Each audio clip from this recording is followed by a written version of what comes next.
Good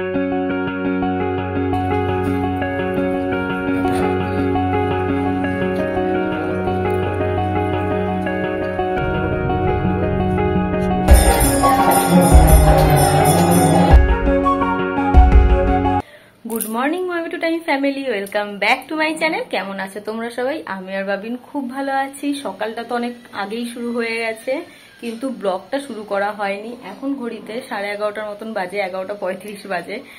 সকাল দিয়ে উঠে মোটামুটি প্রচন্ড চাপ চলছে, কারণ হুট করে প্ল্যান হয়েছে যে মা বাড়িতে যাওয়া হচ্ছে। আমাদের 15 তারিখে যাওয়ার কথা ছিল, সেখানে ক্যান্সেল হয়ে 14 তারিখে মানে কালকেই হলো। তো তার মধ্যে আজকে আবার আমার বার্থডে।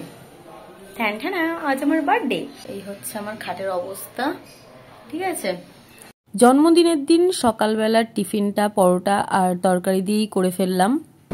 তো চলো তোমাদের সঙ্গে আমি পয়লা বৈশাখে কি কিনলাম সেটা আগে শেয়ার করি, ঠিক আছে। তো সবার প্রথমেই দেখাবো হচ্ছে দুধের সদস্যর জামা কাপড়। হচ্ছে একই রকমের গেঞ্জি। এত আওয়াজ হচ্ছে পাখাটাই পরের ভয়েসটা দিলাম। এই প্যান্ট আর গেঞ্জিটা আমরা দিচ্ছি বুগ্গুকে, আর এই প্যান্টটা আর এই গেঞ্জিটা আমার দেওর দিচ্ছে বুগ্গুকে, মানে আমার দিদির ছেলেকে। আর এই নীল রঙের জামাটা আর এই শার্ট আর এই প্যান্টটা, এই দুটো সেট আমার দেওর বাবিনকে দিয়েছে। আর এই দুটো গেঞ্জি আমার তরফ থেকে বাবিনকে।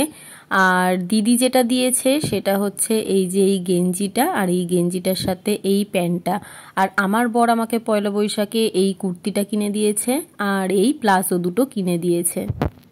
তো আমি দিয়ে একদম শাড়ি পরে সুন্দর করে রেডি হয়ে গেছি। এই শাড়িটা আমার স্বাদের শাড়ি, 7 মাসের স্বাদ যখন আমার এই বাড়িতে হয়েছিল, শ্বশুর বাড়িতে। তো এই শাড়িটা আর কি আমার মা দিয়েছিল আমাকে।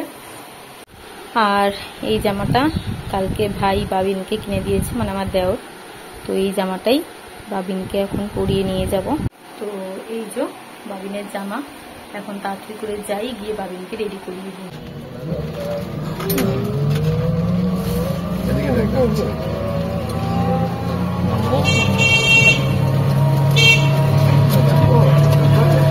আমরা বেরিয়েই টোটো ধরে নিয়েছি, আর টোটো করে তাড়াতাড়ি করে আমরা পৌঁছেও গেছি, চলে এসেছি রেস্টুরেন্টে। লাঞ্চটা আজকে রেস্টুরেন্টেই করব তার জন্য।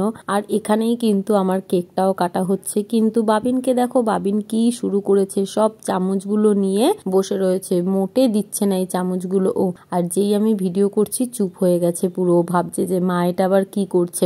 তো ট্যান আমার বার্থডে কেক চলে এসেছে।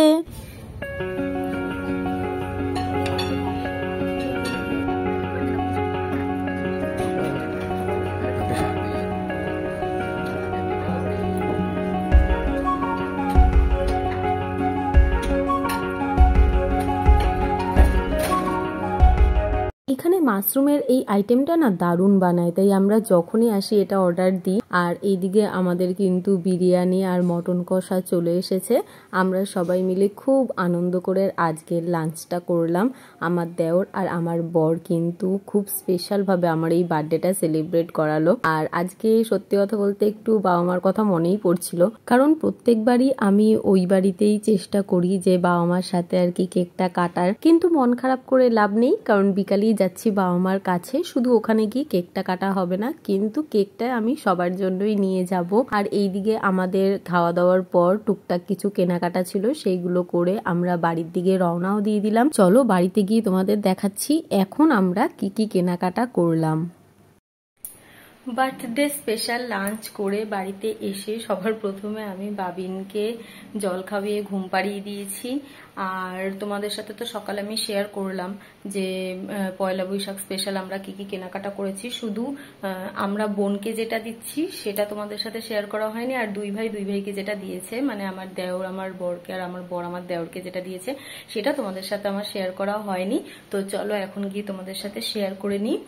তো চলো তোমাদেরকে আমি দেখিয়ে দিই। এই টি শার্টটা আমার দেওরের খুব পছন্দ হয়েছে, তাই আমার বর বললো যে তাহলে এইটাই আর কি আমার বর আমার দেওরকে দিচ্ছে। তো এটা দেওরকে দেওয়া হয়েছে আমার বরের তরফ থেকে, আর দেওর আমার বরকে এটা দিয়েছে। আর এটা আমার বর কিন্তু পছন্দ করেই কিনেছে। তো এই দুটো হচ্ছে আমার বর আর দেওরেরটা দেখিয়ে দিলাম। এটা দিয়েছে দেওর বরকে, আর এটা দিয়েছে বর দেওরকে। তো এইদিকে আমরা রেডি হয়ে গেছি। ও এখনো গাড়ি আসেনি আমাদের, আসুক তারপর আমরা বেরোবো। ঘুম করে পড়ে যাবি, কি করছিস তুই? আপনি আগেরটা নেমে যান, আমরা এটা পরেরটা উঠবো। আচ্ছা, এই দেখো আমার এই ছোট্ট ছেলেটার কাণ্ড দেখো, ও নাকি এতটাই বড় হয়ে গেছে যে গাড়িতে একা একাই বসেও যেতে পারবে, এতটা ঝাঁকুনি দিচ্ছে কিন্তু তা সত্ত্বেও একা একাই বসে রয়েছে, পড়ার কোনো ভয় নেই। বাড়িতে পৌঁছাতে না পৌঁছাতেই মা বলছে চল হরিসভা মন্দির দিয়ে একটু প্রণাম করে আসি।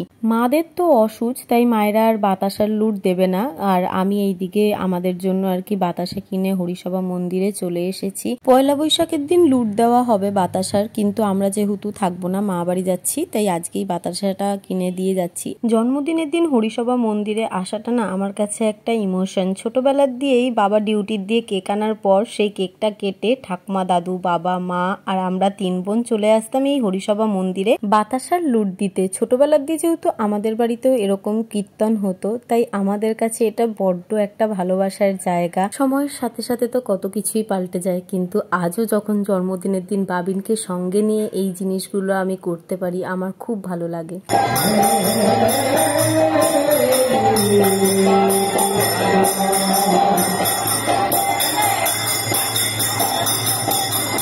বাবারে বাবা, যা গরম, আমার তো শরীরটা বড্ড খারাপ লাগছে, তাই বাড়িতে এসেই আগে ফ্রুটিটা খেয়ে নিচ্ছি। তো হরিসভায় গেছিলাম, মন্দিরে গেছিলাম, তোমাদের সাথে তো শেয়ার করলাম, মন্দিরে দিয়ে চলে এসেছি। আর এইদিকে আমার শরীরের অবস্থা খুব খারাপ, তো চলো দেখিয়ে দিই। এই কুর্তি দুটো আজ যখন রেস্টুরেন্টে গেছিলাম তার আগেই কিনে নিয়েছি, তার আগে না তারপরেই। তো এই যে এই হলুদ কুর্তিটা, এইরকম এই কুর্তিটা বোনকে দিয়েছে ভাই, আমার বোনকে দিয়েছে আমার দেওর। আর এই কুর্তিটা এটা দিয়েছি আমি আর পিদুষ, আমি তো দিন ওই পিদুষ দিয়েছে। আর পুপুষের আরো দুটো হয়েছে, এটা আমার মা দিয়েছে, এই যে জামা প্যান্টের সেট, এরকম 2 ভাইয়ের একই রকম, দুটাও রয়েছে ওইদিকে। আর এটা দিয়েছে পিকলুদা, দিদি গেঞ্জিটা দিয়েছে, সেটা তো তোমাদের সাথে ওই বেঁচে। আর এটা দিয়েছে পিকলুদা, মানে আমার বড় জামা। ফোন করিনি, এবার বল, এবার এতক্ষণ পর কে ক্যামেরা অন করে? আরে বললাম এগুলো হচ্ছে আমাদের এক একটা ট্রেন্ডের এক একটা জামা, যেগুলো বোনার মধ্যে 2-3 বারের পরার পর আর পরি না, আর আলমারিতে ভরে রাখি। এই ট্রেন্ড ফলো করতে করতে আমার অনেক টাকা চলে যায়। কি এটা পড়েছ? না রে, এগুলোই আলমারিতেই ভরা থাকবে। সেই হচ্ছে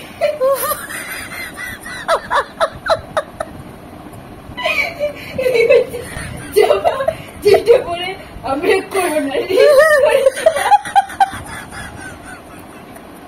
তারপর থেকে আর একবার ওই আলমারির ভিতরেই যাবে।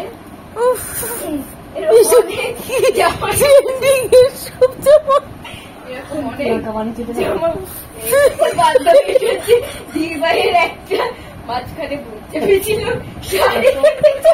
কাপড়টা খারাপ ছিল না, শাড়ি দেখে জামা সব থেকে ভালো বিখ্যাত জামা।